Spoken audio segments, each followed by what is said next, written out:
Eine Frau begibt sich auf eine Schiffsreise in ihre eigene Vergangenheit. Sie droht im Meer der Erinnerungen zu ertrinken. Wie es ja auch bei so einer Schiffsreise ist man umgeben von sehr viel Wasser. Den Moment auf so ein Meer hinaus zu gucken, hat ja so zwei sehr große Gefühle, nämlich einerseits eine wahnsinnige Ruhe und andererseits kann es auch dröhnend laut sein. Und ich habe so das Gefühl, das ist auch so ein Zustand, in dem sich Lisa befindet, irgendwie diese Sehnsucht nach Frieden und Ruhe, was so ein Meer bringt, aber auch gibt es dann unerträgliches Dröhnen. Es ist einfach ein kaltes Tauchbecken. Wir sind da in so einer Tauchschule. Das Wasser hat 23 Grad. Das ist nicht so, es klingt wärmer, als es gefühlt ist. Das heißt, auch für unseren Unterwasserkameramann, der im Tauchbecken ist das kalt. Frau Dordel hat natürlich für diesen Dreh keinen Trockentauchanzug. Ich glaube, sie hat so ein bisschen Neopren, kriegt sie drunter. Und dann springt sie bei uns ins Wasser. Und dann gibt es eben diese Aufnahmen wirklich im Wasser, dann, wenn sie in diesem Element dann tatsächlich untergeht. Und da vielleicht ihren letzten Frieden oder zumindest ihr Ende findet. Ja. Lisa geht bei uns tatsächlich ins Wasser.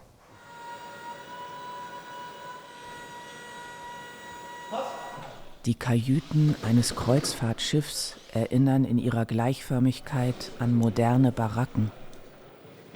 Also das Besondere an diesen beiden Handlungsorten ist ja, dass sie eigentlich relativ schnell in dem Stück von einem ganzen Kreuzfahrtschiff in ein Konzentrationslager switchen. Das sind ja zwei riesengroße Settings und das ist natürlich 1:1 bildlich nicht darzustellen. Also das ist so klar. Man ist müde vom Gedenken. Doch die bevorstehende Reise scheint nicht in erster Linie der Erholung zu dienen. Bühnenbildtechnisch war es mir mit meinem Ausstattungsteam sehr wichtig, diesen merkwürdigen Grad von Realismus und Abstraktion, den das Stück aufweist, auch irgendwie wiederzuspiegeln. Also ich wollte, dass quasi jeder Akt ein Bühnenbild hat, was einerseits sehr, sehr konkrete, auch realistische Spielvorgänge vorsieht, aber gleichzeitig durch diesen Realismus hindurch auch eigentlich als, ich würde fast sagen, serielle Installation funktioniert. Also für mich ist es immer das Bild, wenn man in Venedig steht und dann fährt quasi so ein paar Meter vor der eigenen Nase fährt ein Kreuzfahrtschiff rein und man steht dann da vor einer Wand, man sieht kaum mehr den Himmel. Auch ein Bild natürlich, was ganz dem heiteren Charakter, den so eine Kreuzfahrt haben sollte, extrem widerspricht und natürlich auch eine unglaubliche Rigidität so in ihrer Lineatur hat. Haben wir die schwer zu ertragende Vergangenheit aus unserer sonnigen Gegenwart verdrängt? Der Gedanke war, dass man im zweiten Teil irgendwie dieses Schiff, das ja doch wahnsinnig massiv und präsent und auch irgendwie rein gewichtsmäßig und bühnenaufwandmäßig doch irgendwie ein Riesentrumm ist, das irgendwann mal hinter sich lassen muss. Und der Gedanke war schon, auch irgendeine Unendlichkeit zu zeigen, weil es doch eine unendliche Menge an Tischen ist und es auch so ein bisschen an Baracken oder sowas erinnern kann, die auch so eine ganz grobe, plumpe Serialität haben. 3, 7, 5.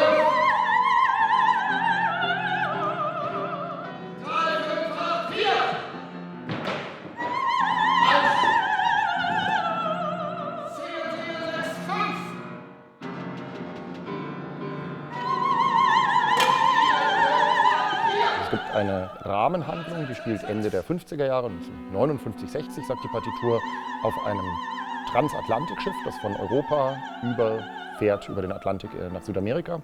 Und es ergeben sich Rückblenden, die 44/45 angesiedelt sind, die tatsächlich in das Konzentrations- und Vernichtungslager Auschwitz führen. Und mir war es wichtig, als Einstiegspunkt eine heutige Zeitebene zu haben, aus dem heraus sich beide Ebenen nochmal enthüllen, weil ich glaube, dass die Perspektive, die man heute auf die Taten hat, nochmal eine ganz andere ist als in der Nachkriegsgesellschaft.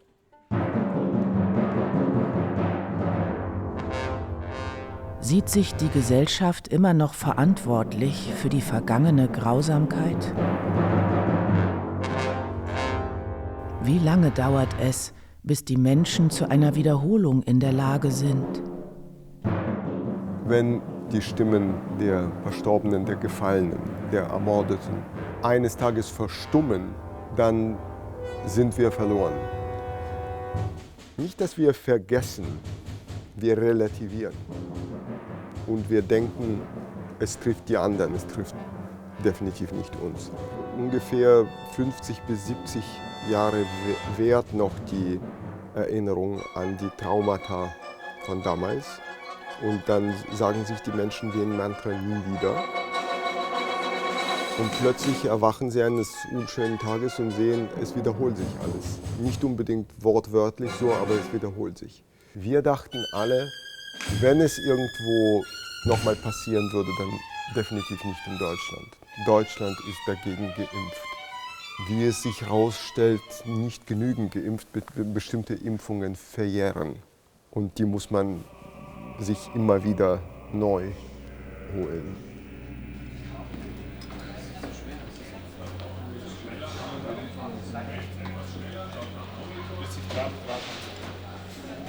Das Stück funktioniert einerseits wirklich erinnerungstechnisch nochmal als ein melodramatisch im positiven Sinne Entwurf, der sozusagen eine Geschichte aus schrecklichen Zeiten darstellt. Aber andererseits ist es natürlich auch ein Gedankenexperiment, was einen vielleicht an manchen Punkten weiterbringt, als von außen wohlwollend auf die Opfer zu blicken, zu versuchen, wirklich mal für einen Abend, für 2 Stunden in den Kopf der Bestie zu sehen und sich vorzustellen, wie wäre ich das gewesen, wo kann ich es sogar nachvollziehen. Und das ist das, was das Stück natürlich einerseits risky macht, andererseits aber auch aus wohlfeilen Routinen herausreißt.